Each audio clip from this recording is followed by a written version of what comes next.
Hey, welcome back to another episode of Love and Black with Tory and Teri. That's right. Happy Friday to you. We're glad you're here this evening. We hope you had a good week. Hey, that we're was ready a good for the long weekend, yes, wasn't yes. it? Huh? It was a good long weekend, wasn't it? Oh, last weekend? Yeah, Labor Day. Yeah. I hope you guys were able to pick one day to get some rest. So that was good. We had multiple days there, which we don't usually get. So it's officially the end of summer. Yeah, unfortunately, summer like it passed us by. We were so busy working, but it's all good. So we'll get greater later, right? I hope. I'm ready. I'm ready for the holidays now. You know how that goes. It's like bring us the next.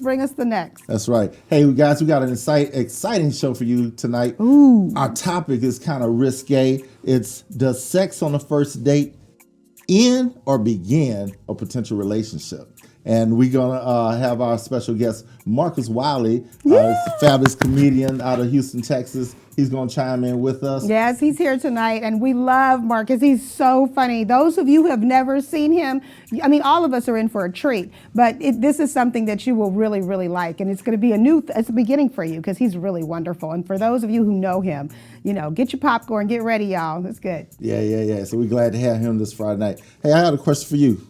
We're married and everything, so it's probably all moot, but I would, yeah. If it has anything to do with, okay. But is sex on the first date a relationship killer? I wouldn't know.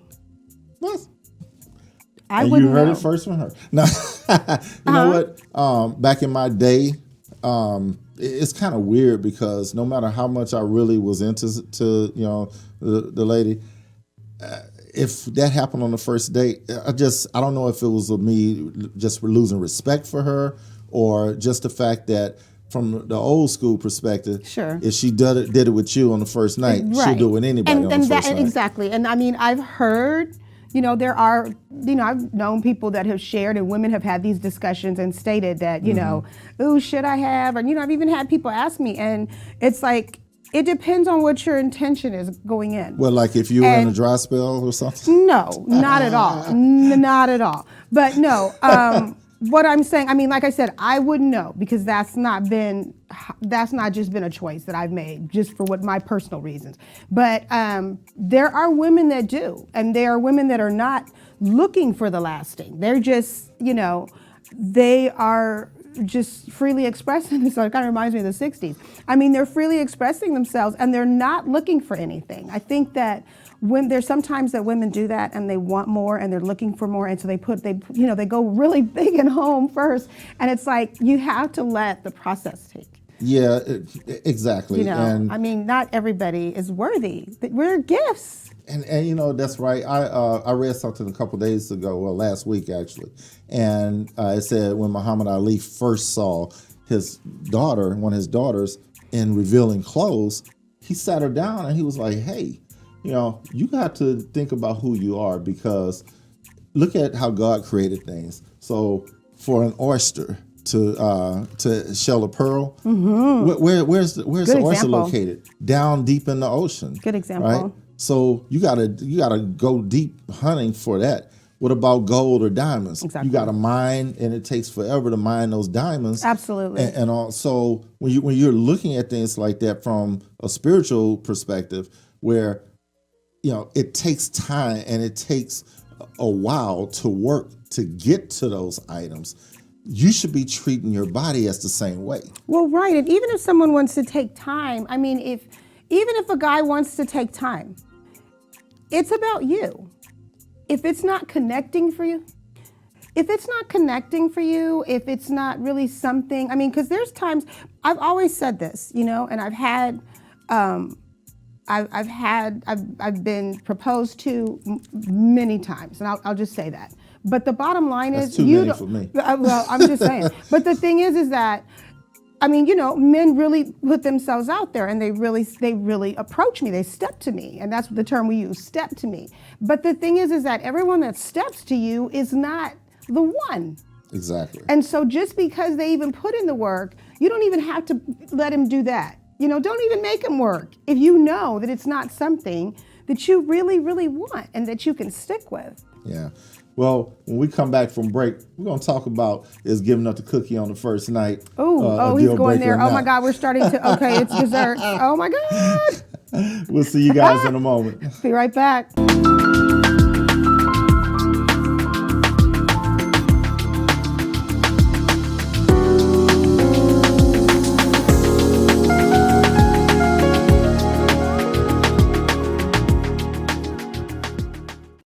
When it comes to protecting yourself and your partners, all the information out there can be overwhelming. Visit our website. We are a free and confidential service striving to help you stay informed and stay notified. We are committed to a healthy Houston. Ron Carter Cadillac, Houston's only Cadillac to your door dealer, delivers test drives to your home or office, like the new 2020 XT4 Premium Luxury, only $359 a month, the new 2020 XT5 Premium Luxury, $399 a month, or the first ever 2020 XT6 Premium Luxury, just $499 a month, all for 39 months lease with just $1 down, or purchase and choose 0% APR for 60 months plus $1,500 bonus cash. Visit RonCarterCadillac.com. Have you been injured in an 18-wheeler accident, truck accident, car accident? Was someone texting and ran into the back of you, not paying attention? It doesn't matter what it is. Give me a call, Attorney Willie Powles. We'll fix it today. The number is 281-881-2457. Again, that number is 281-881-2457. We'll fix it today. Call Attorney Willie Powles.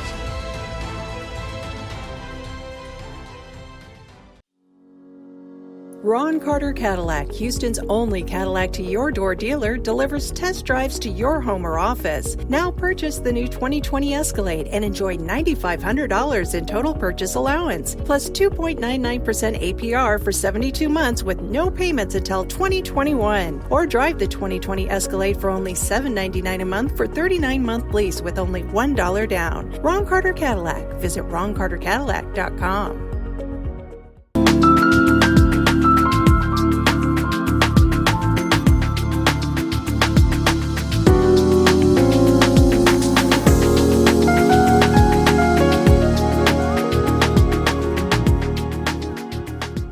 So now I'm trying to change the culture of marriage because I saw a dude in the airport convicted me. Me and this boy was on the plane together. We get off the plane. We come to the baggage claim. We get to the baggage claim. We just talking. All of a sudden I see a woman running.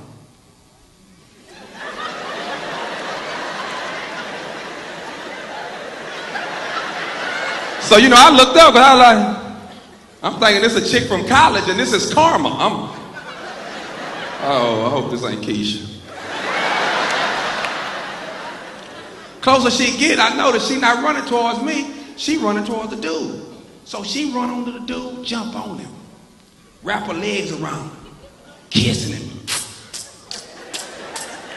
They all just, this in the airport, baggage claim.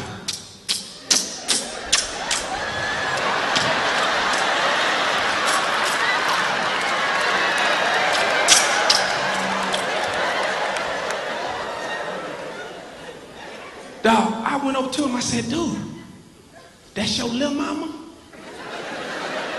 He said, no, that's my wife. I said, oh. I said, y'all just got married? He said, no. I said, how long y'all been married? He said, 11 years. I said, oh. I said, well, how long you been gone?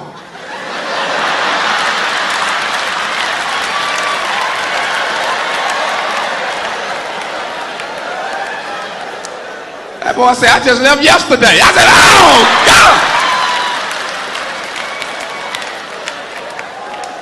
So I got convicted. So ever since then, I've been trying to change the culture of marriage. Man, marriage in church don't look good to me. It just looked like, you know, this is our last stop before death. Man, when I watch that man and his wife roll on that floor in that dirty baggage claim at the airport, I'm sitting up there, I'm going, wow. If you watch church marriages, dudes get out the car. Where your wife? Man, she out there.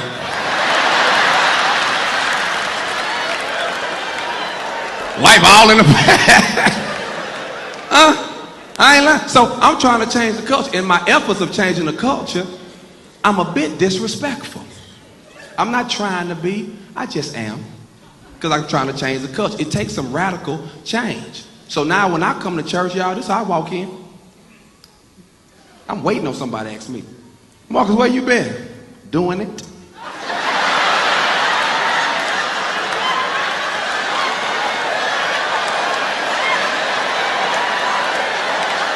What you doing after church? It again. I tell you, that boy was funny, wasn't he?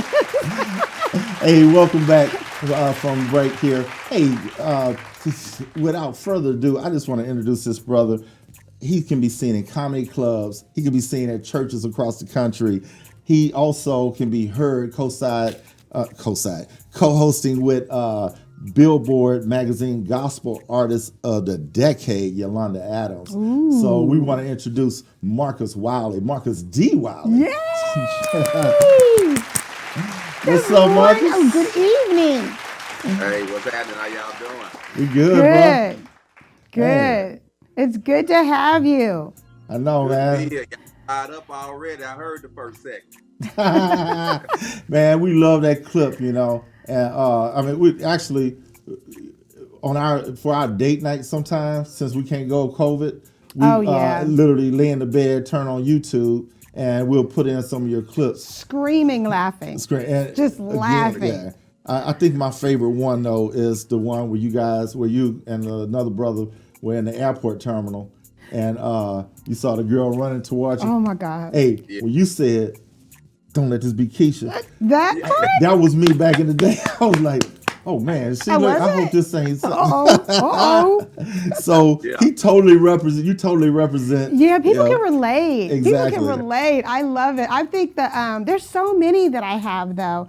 I love that one. Yeah. That one there, that's the best. But I also like the one about the gas money, going to church to get some, not gas money, but just get some money from Pops. Yeah. Oh, yeah. Actually, well, I seen you a few times before you actually saw me, but over at our church, you entertained there a couple times. And the first time I saw you guys were, there was a panel, a relationship panel, and it was you, Yolanda Adams. I think it was Pastor Mia, right? And a couple other folks. That's why I first saw you guys. But I had always been a listener, when you guys do the morning show. So I tell you, I don't know if you do it anymore, but my boy is Bishop Secular. Yeah. That's my man. I killed him. He's dead. He did? I was wondering why I hadn't heard him. Hey, can you say the name just one time for those who may not know it? No, I don't want to raise no old. You can't resurrect it? I want to resurrect it. I want to keep it buried. Well, I think I just did enough for it and stuff. Yeah, he looked like he did it pretty good, huh? He did. Okay. I'm telling you. So I used to be on my way to the office in the morning, and I'd be listening to you and Yolanda, and literally I'd be late getting to my first appointment because I'm sitting there waiting for that particular segment to come on, and I'm like, "Come on, commercial!" It's like every commercial in the world started playing. Anticipation. I know, right? So don't be anxious for nothing, right? But man, that was my part on there. So I would, I'll just wait in the parking lot until you did your skit on him. So I'm sorry that he's no longer with us. So May he rest. May he rest in peace. Man, so tell us what you got going on, man. I know you're out of town. Yeah, out of town in St. Louis, Missouri, and have shows, and I think like 6 shows this weekend. So it's been good. Amen. That's good. Hey, if you can work during this time of this pandemic, you're doing good. Especially a lot of entertainers have just been benched, if you will. Yeah. Yeah.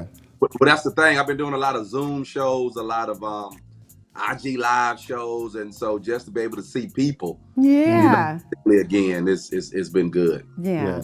Marcus, I think I see you talk a lot about marriages, and you talk about a lot about the church and things like that.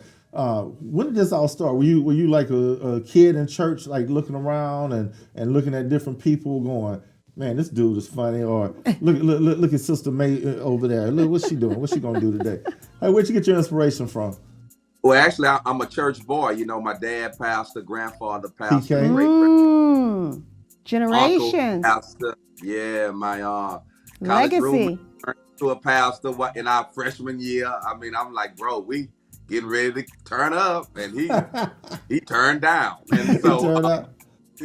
he turned down, and so I just been in church all my life, so just talking about things at the church, it comes real natural, real easy for me. Yeah. Was there ever a time when there was like a fine line between church comedy and secular comedy? I mean, I love it. Like you said, this weekend I'm in St. Louis at Club Helium. I like being the clean cat in the room. My whole presentation is I'm the light. And so I come in to shed light and to make light. That's right. I make light on situations, then I shed light on situations. I don't avoid any topic. I'm talking about everything, sex, drugs, everything the other comedians talking about, I'm talking about.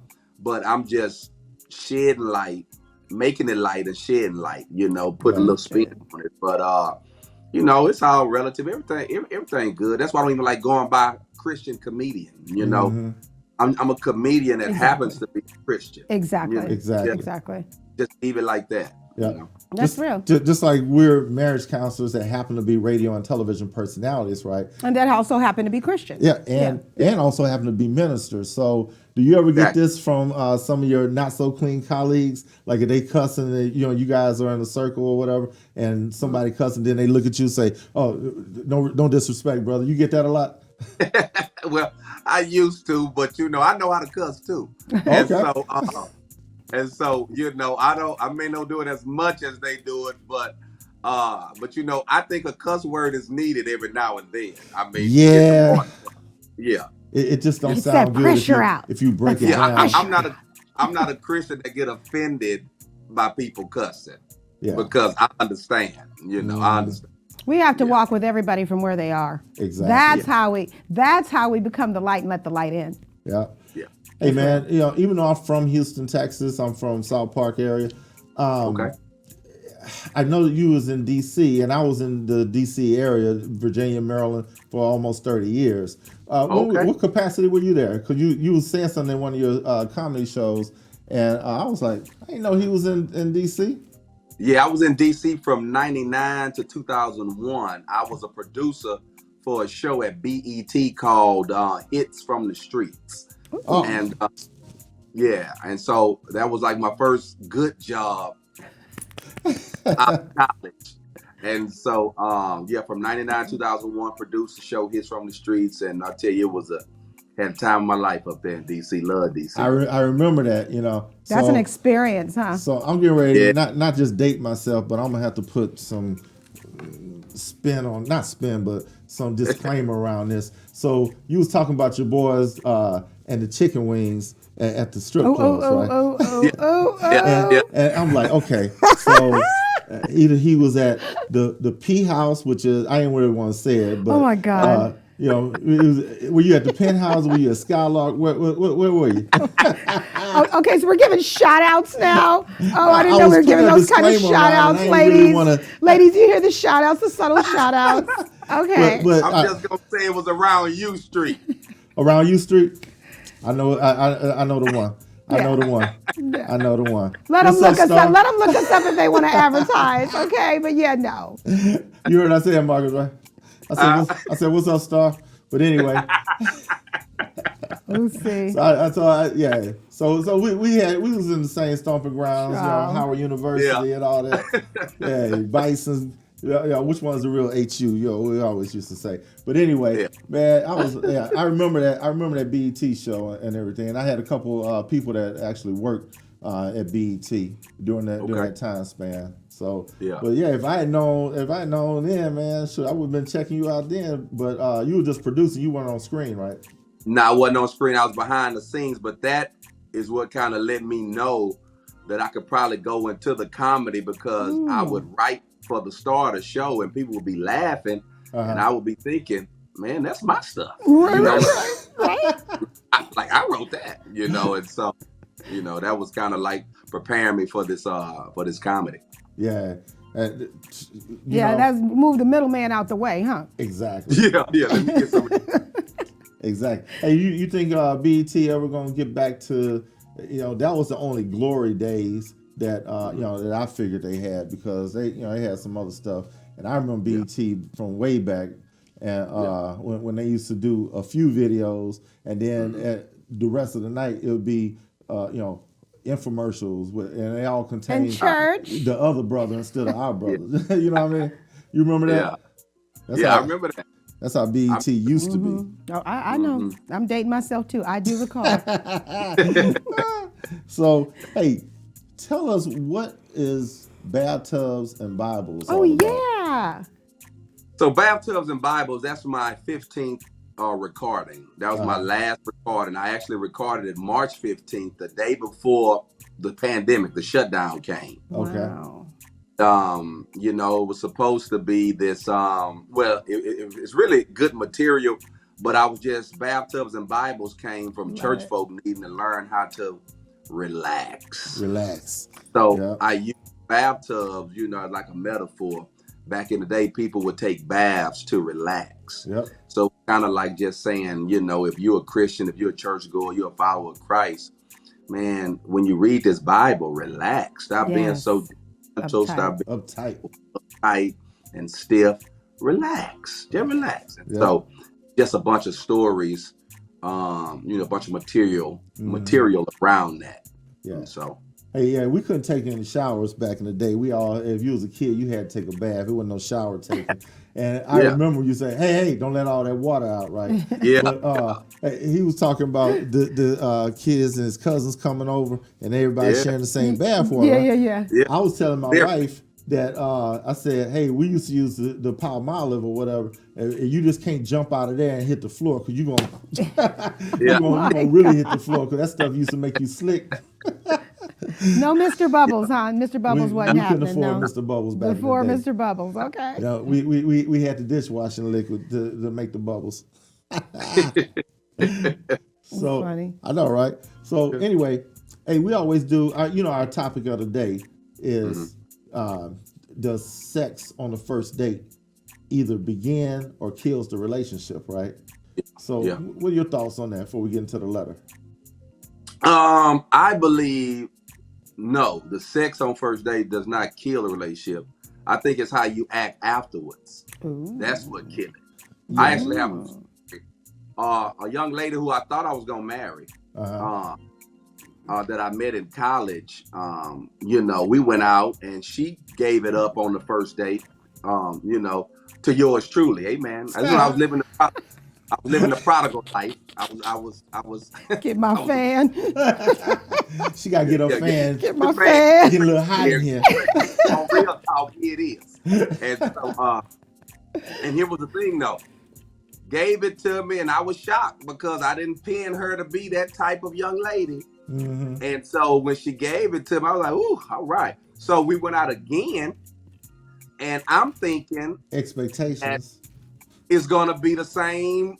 Now that I done got it, I'm thinking, it's me now. That's how guys feel. Like, it's mine now. Right. And so we got back to her apartment, and she was like, "Good night," and I was like, "What? Good night." And I was like, "Girl, stop tripping. I'm coming on in." And she was like, No, I'm good. And she basically explained to me, "I know you don't think that every time we go out, it's gonna end the way it ended the first time." Mm-hmm. And I wanted to say, yeah, but I was like, nah, I just, don't want the night to be over. She was like, "Well, it's over, so call me tomorrow." And so here's my point.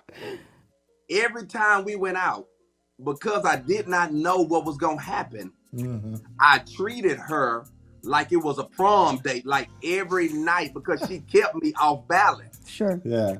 She kept me off balance, sure. and not that I was just going out to get it, but because I wanted it, and then it kind of made me appreciate her and respect her and like her. Then it kept me like she must got another dude, because what girl is doing this here? She got you going. And so, cheers, girl. Cheers to whoever you are, honey. So I believe that if you do decide to give up the cookie on the first night, that's not the problem. The problem is how you act afterwards. Yeah.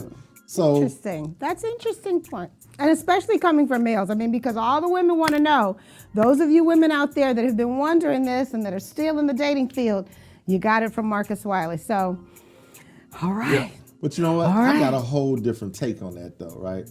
Because back in my day, I could be interested in the girl or whatever, and we would go out, and if she put out the first night, like, I mean, I'm from South Park, and we was always taught, hey, if she give it up the first night, that means she'll give it up to somebody else on the first night, right? So she ain't nothing special. So I always, I kind of, I remember this one time, sorry, baby. I remember this one time I was really digging this one girl, and she looked like me? She looked like me? Yeah. Anyway, she wanted to do it, and I was like, I didn't even know what feelings were back in the 80s like that. But I was like, I caught feeling. I was like, hold on. I said, wait a minute, because I already knew in my mind what was going to happen. I was going to get it, and then I was just going to be like, arrivederci, right? Yeah. But, I was trying not to do it, and she just kept forcing herself on me and stuff, and then we ended up doing it, and like I said, I ended up going quick, because I wasn't feeling it, and I think the biggest thing is... So like we're talking about this, you guys. Okay, so when you said she forced herself on you, did you feel like... she was forcing herself, but she was aggressive. Aggressive. Yeah, that's fair to say. Okay, did you feel like, okay, wait, that's my role?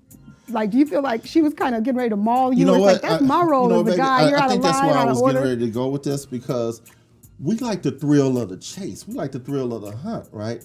We like to, go up in the club and you see a pack and you see which one you want out of that pack and take our shot, right? Because that's the thrill of the catch. But when it ain't no pack, ladies, did you catch that pack, ladies? Catch the words here. But when there's no thrill to the chase and it's that easy, it's like, okay. Well, so let me say something about that. So with this young lady that I'm talking about, I liked her. This wasn't a shot in the dark. Liked her. Yeah, she wasn't part of the pack. She was a standalone. She was set apart. Like I liked her already. I'm definitely one who believe in love at first sight type. Yeah. I'm that type of guy. Like I don't have to search the pack. I know when I see a Wiley girl, I know what she looks like. I know what I like. Love it. And so she was already that. And that's what I'm saying. Now, again, it was surprising that night ended that way, because I didn't go into the night thinking that, and I don't think she did either. Sure. But I think the chemistry was so good. Sometimes that's how a date works sometimes, Right. Now, I have been in those situations where the chemistry, everything was just kicking, And again, this is my former days, right? Back when Red Lobster was a first date, and you was big timing. You giving shout outs. And then Sizzler was the second date. Oh my God, he's giving me shout outs. So you knew if you got some Red Lobster stuff and you got some, you was in, right? But I'm just saying. Where's my fan, Shaw? Where's my fan? But build up on them cheddar biscuits. Yeah. Those. The cheese biscuits. Look. Cheers to the biscuits. The cheese biscuit and lobster. I'm giving the cheese biscuits a shout out and Red Lobster. Our palate's upgraded to, we on. But them cheese biscuits, I don't care what kind of caviar you eating. Them cheese biscuits is on point. That's right. So again, I'm dating myself, but no, man. I mean, that's how I wanted to ask you was, when you was feeling like that, was that freshman year? In college? Yeah. No, that was my that was like maybe my junior year. Okay, so I expect that's different, because I expected that to be Marcus D. Wiley freshman year. Not really knowing. But junior, you had because you said she could have possibly been the one. You was getting ready to exit soon. It's like you had plans of creating your vision. Absolutely. I mean, she had it. She had it together. She was a smart chick, looked good. She was straight. But again, here's my thing: making a man wait don't make me appreciate it. It just make me wait for it. So that's my thing with the. I know girls, well, I ain't gonna do it in 90 days or whatever. 90 days or 5 dates, 3 dates. Yeah, well, while you waiting on that, while you waiting for 90 days, I'm still probably doing me.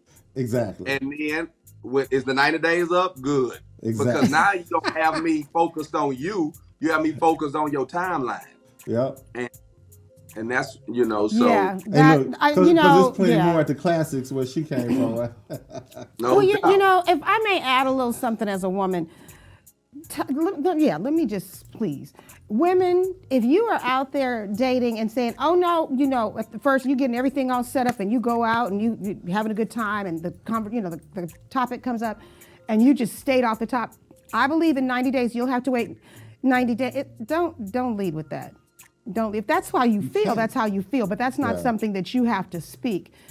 Don't sure. lead with that. Yeah. Really and truly, it's such a Debbie Downer. Yeah. I'll just put it that way. But you know what too? I totally agree with you, baby, on that. The thing is, You don't have to tell it. If that's Exactly. if that's your policy, your values, then that's yours. But let it just, let it flow. But you know don't what? just speak that off the that top. other half of the man. So he like everybody. I mean, the man code is everybody want an H, but we don't want to marry one, right? So I mean, Ooh, I thought it was a I ain't say W. the word. I thought it was a W. Well, that's if you from Berkeley. Hey, Callie, what's up, Callie? You know, they talk about DC. And what's up, Callie? You know I'm going to give you a shout out. Texas, or if you anywhere in the District of Columbia, it's just 2 letters. And I just gave you the Callie, first one. Callie, vote blue. But anyway, hey, we gonna go to commercial break. But when we come back, we're gonna get into the letter. The question of the day. You gonna stay with us, Marcus? Can you stay with us? Yeah, he gonna stay with Okay, us. perfect. He in a hotel room. He ain't got nowhere to go right now. Okay, well, good. I'm glad you worked it out with them. All Okay, right. we'll be right back.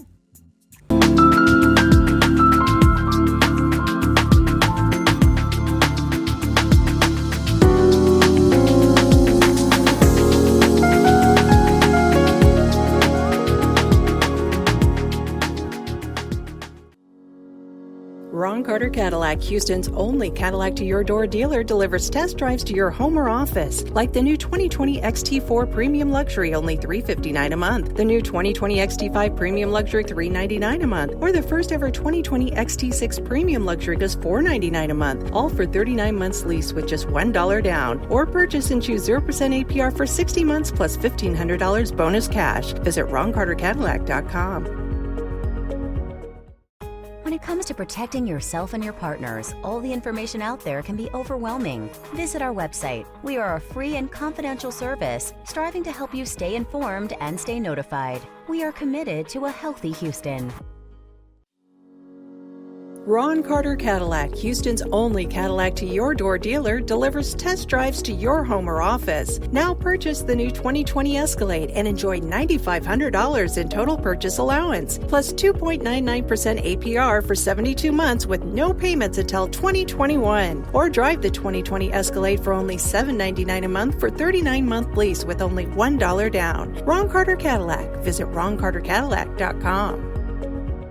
Have you been injured in an 18-wheeler accident, truck accident, car accident? Was someone texting and ran into the back of you, not paying attention? It doesn't matter what it is. Give me a call, Attorney Willie Powles. We'll fix it today. The number is 281-881-2457. Again, that number is 281-881-2457. We'll fix it today. Call Attorney Willie Powles.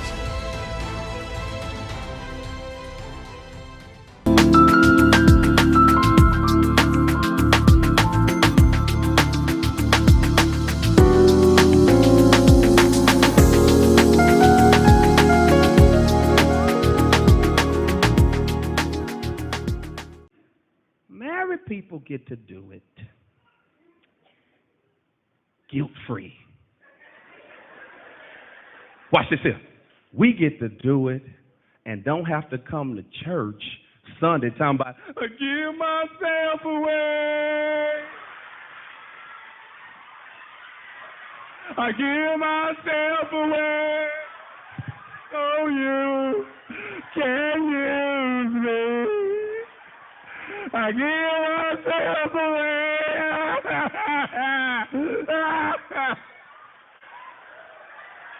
We ain't got to do none of that.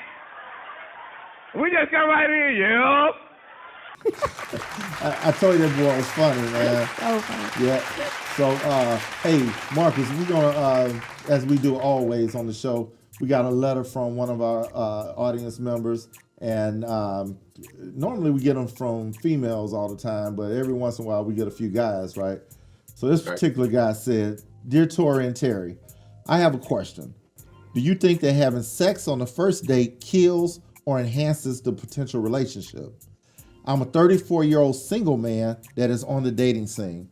I have had a great time on most of my first dates with some very nice women. However, no matter how much I think I like her, if we have sex on our first date, I lose interest really quick. Not that they're not good, but I was always told that if a girl gives it up on the first night, she'll give it up to anyone. Unfortunately, there have been times when I found out that to be true. I met this young lady at the grocery store, and we talked for over an hour. I mean, we really connected. We connected so much that she asked me out. Of course, I said yes. By then, I got to wondering, should I make this a virtual date so the next time we go out, it won't be our first date? I know it's corny thinking, huh? I never turned down anything except for my collar, so I'm afraid that I'm going to blow things since I really have fallen for her. Would it matter if I did or not, since she might be the one? Asking for myself." That's how he ended it.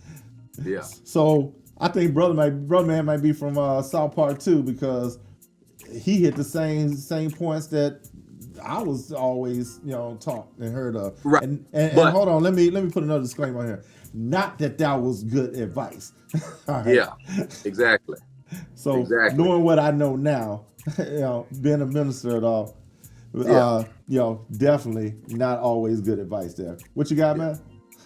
So I was about to say, he's 34 years old. And my thing is, it's time to grow up.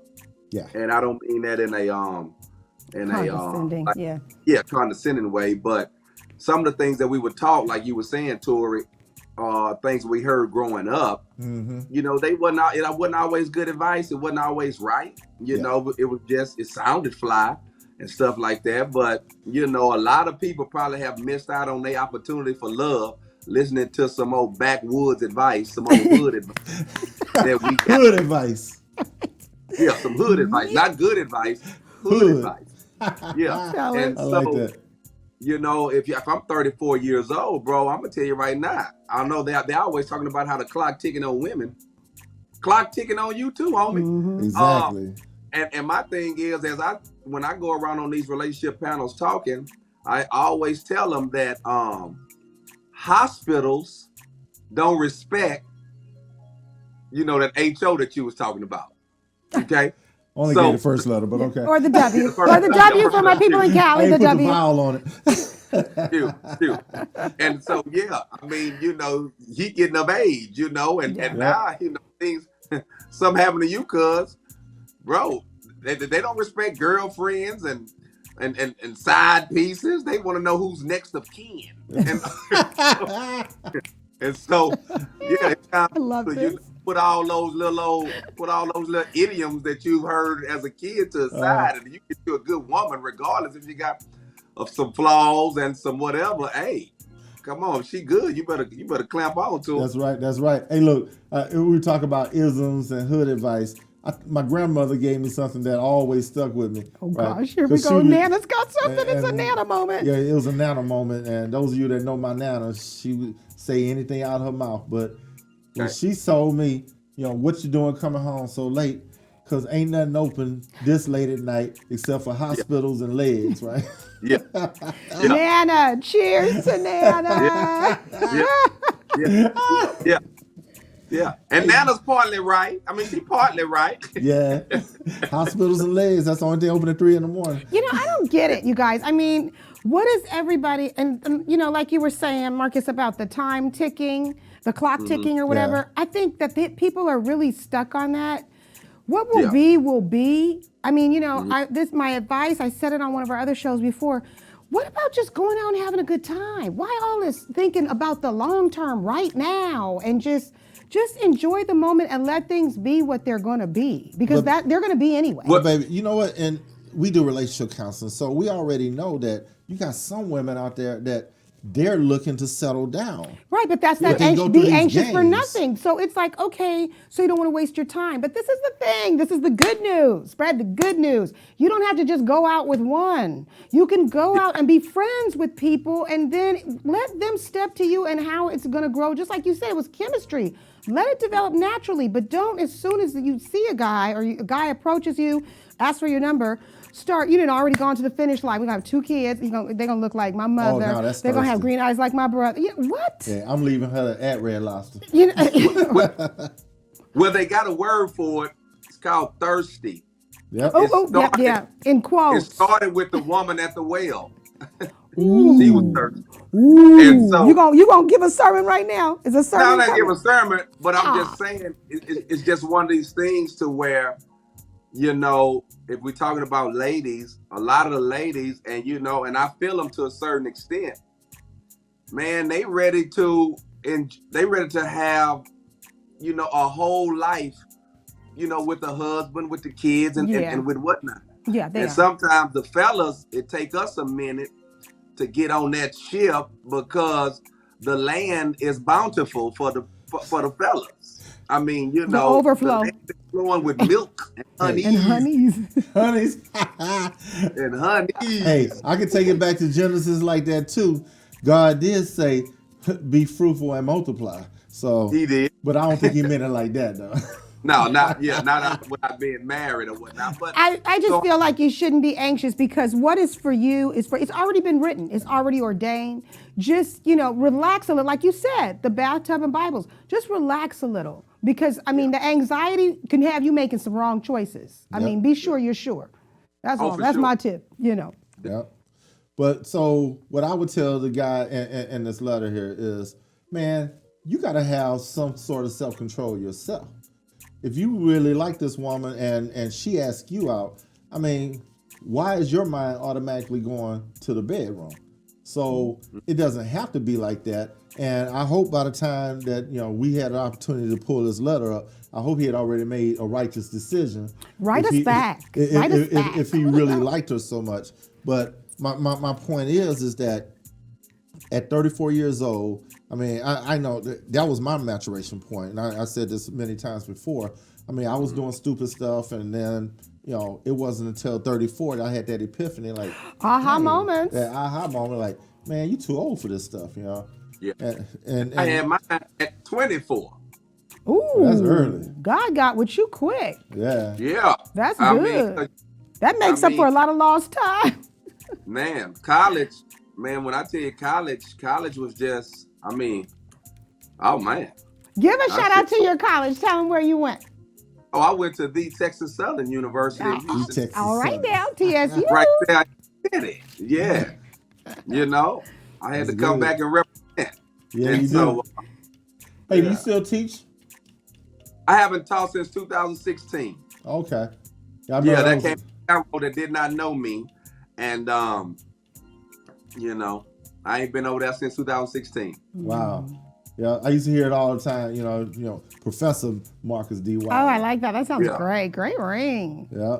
So the people take your classes knowing who you were, and they just wanted to be in it. So what's a day in the life of a class day with Professor Wiley?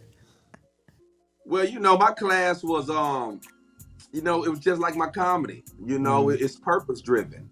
Yeah. I'm not there to talk about your problems. I'm there to help you find your purpose. And so that's it. The whole class is just catered to trying to, create great individuals. Mm-hmm. And that's what I was in there trying to do.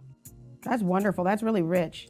Yeah. That's a purpose. That's a purpose. And with everything that you do, that's really great to be multifaceted in that area where you can teach. Yeah. Same with us, with facilitating and marriage counseling and officiating and all that we do.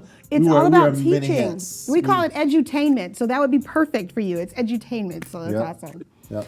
I got mine. Well, hold on one second. I mentioned Genesis earlier, so I want to stay in that vein for just a second. Do you think that Adam waited a couple weeks or a couple months for Eve? Not from what I heard. No.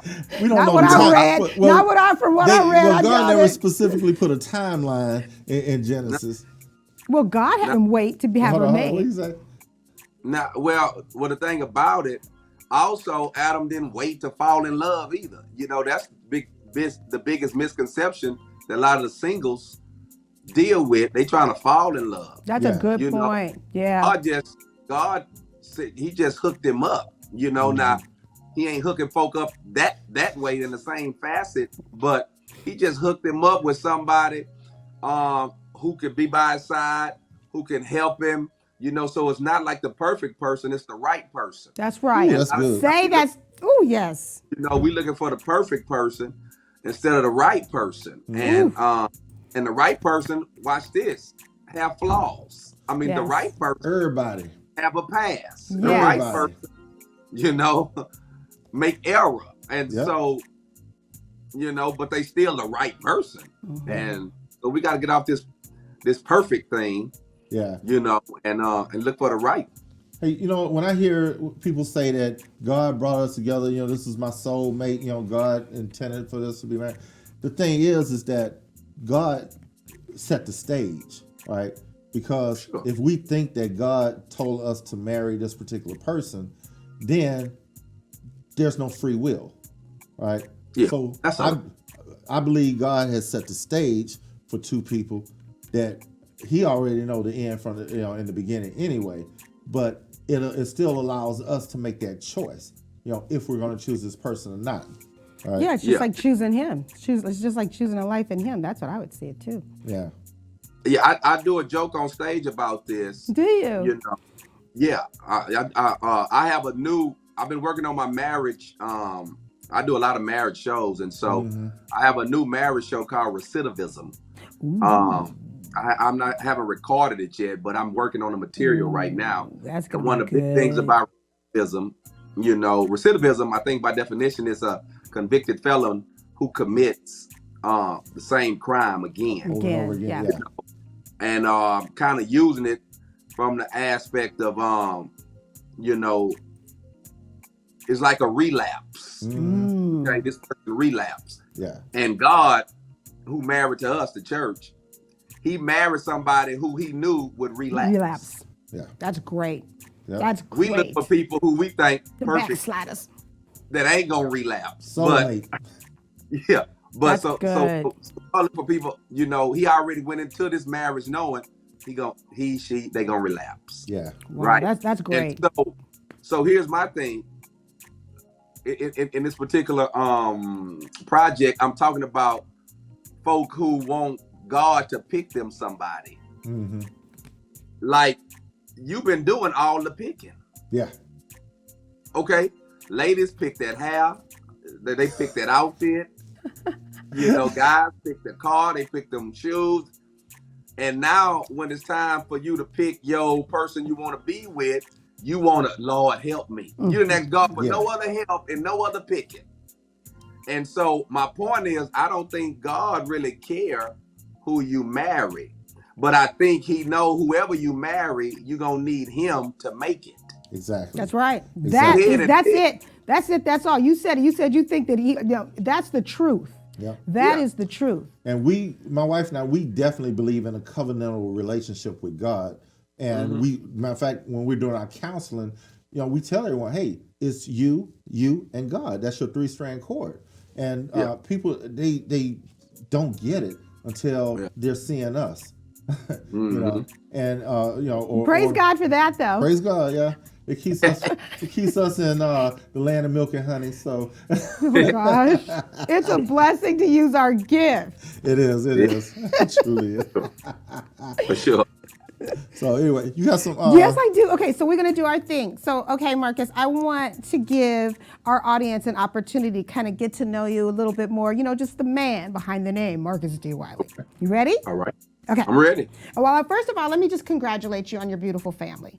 Such Thank a you. beautiful family. Yeah. And your baby girl, your son is handsome. He's getting tall. He's getting tall. Yeah. But your baby girl, are you just, oh my God, are you wrapped? Are you just wrapped? Yeah, she got me. I used to hear guys used to tell me, you don't become a father until you have a little girl. Yeah. Now, the boy's like your little homie, but the girl, that's what That's you my finna baby deal girl. with. You That's get right. right. You get right. That's right. Yeah. So Okay. I'm that now. Oh, I love it. Congratulations. She's just Congrats. darling, and all the best to your wife too.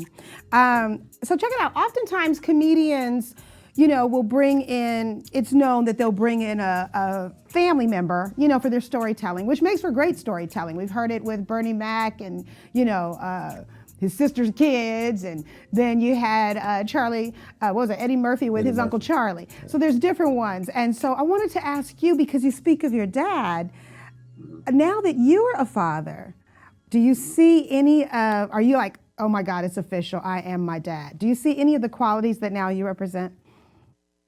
Oh, no doubt. I'm my father through and through now. Some of the things that he would say, I say. Definitely cut the light. My son, he don't even understand about cutting the lights off. My son be like, why are you keep telling me cut these lights off? Because he didn't come from where I came from. Where we had to cut the lights off. Now he's living a little better. And so he like, bro, why? Right. He said, let there be light. Yeah, Let there be light. Yeah. That is so cute. Okay, here we go. We're ready. All right. Window seat or aisle? I'm going to go first class window. Okay, that works. What's your favorite comedy movie? Let's go Boomerang. Ooh, good one. Yeah. We need that bell to ring. Yes. That's a good one. What do you need every morning to start your day? Don't say it. Don't say it. Oh, that's the question's for Marcus. Okay. Every morning, what I need to start my day, I'm going to go with, watch this, let me get spiritual, prayer. Amen. What is the craziest rumor you've heard about yourself? Oh, that I had another family. Oh my. Yeah. A whole family. I would never want another family. What I have is more than enough. Love it. What Some would girl you... was talking about I got her and her children. I'm like, no. Oh, you better call Dana. You got to call the men in the little white coats. Dana. Yeah. Hey, listen, what's your best quality? What would you say your best quality is? Perspective. Right on. Marcus, I agree with you on that one, because I've heard you pick apart some, because him and Yolanda, they talk about certain topics. Sure. And I'm like, She's man, beautiful. I didn't think about it like that. So I think that definitely hits you on, right where you said. Appreciate it. Yeah. Perspective. Okay, here we go. Do you have any tattoos, and would you allow your daughter to have one? I don't have any tattoos. When I was growing up, tattoos were for truck drivers and druggies. I mean, that's what it seems to be. Sure. Right. When I was, and then I remember when all my guys got tattoos in college, and everybody was like, "Hey man, let's go get a tattoo." And because I've always been the designated driver, I would drive them to get the tattoo. Right. But I never got a tattoo. I don't have one. Okay. Marcus, And I think do what you do. Do what you do and pass it. I remember that. Oh my God, he's just going brought through the whole something. library of all of your... Marcus, he We're just brought definitely up something. He fans, said that's for designated driver. I was thinking I remember that. I love that. Yeah. I love that. Yeah. So, yeah, I don't have it. But I think if my daughter wanted one, times changed. I think I'd be okay. I definitely talk to her about them, though, because I let her know that little flower turns into a forest, when you get older. That's right. Exactly. It does, right? If you want to do it, hey. Yeah. Yeah. Hey, man, you finished? No. Okay. We got 3 minutes. Okay. I know. Okay, so check it out. What does the stage do for you? How do you feel when the lights hit and the house is packed? Oh, I feel responsible. It's crazy. Yes. You have all these people in the club or in the church, and we didn't come in the same car. We don't know each other, but try to get everybody on the same page for an hour. It's a responsibility. My dad used to always say, when you have opportunity to say something, you should say something. Yes. And so, since they are paying not only their money, they're paying me attention. Mm-hmm. And I hope that they would leave, feeling full and that it was worth it. I love it. I love Okay. it. Okay. And then what's the proudest moment of your career? Oh man, I think the proudest moment of my career, I think I'm gonna say still being with my family. You know, I wasn't big on family, and now, you know, I've been with my wife now. We've been married 23 years. We have a 12-year-old son, a 2-year-old daughter. My mom lived with us. You know, when my dad passed, I moved my mom in, type of deal, and my wife's mother and father, they moved from Cali to Houston, and so, you know, I think just still being with my family is major accomplishment. Absolutely. You know? Hey, Mark. Hey, we got to wind down, but quickly tell us where people can see you and what you got coming up real fast. MarcusDWiley.com. That's my website. Everything else is at Marcus D. Wiley on Instagram and Twitter. I think Facebook is I am Marcus D. Wiley. And what do I have coming up? Shows. My new podcast, Designated Driver, starts on September the 28th, my birthday. So, happy birthday early. Happy Thank you birthday. so much for joining us. You got to come back, okay? We got to have you back. Yeah? Let's do it. Okay, right, let me that just sounds ask good. you one last question, and God bless you as we part. Therapy or prayer? Woo! Both. But I'm going to go. I'm going to go with prayer. Amen. With both. Amen. Amen. Amen. Love you, man. Be good. Yep. Blessings to Y'all you. too. All right, Knock peace them out. out. Yep. Knock it out the park. All right. Hey, Bye. we thank you guys for tuning in with us tonight, and we hope you enjoyed this great show. We got more to come, and we just want you guys to follow us on Instagram, Facebook, YouTube. Check out our website. We're going at iforeverwill.com because we're going to be putting the information for our shows on there, so you can see wherever we're broadcasted what's more convenient to you. We Great thank show you. tonight, baby. Thanks for joining us and spending your Friday night with us. Have a great weekend. Love y'all. Love Bye. you guys. Love Christ.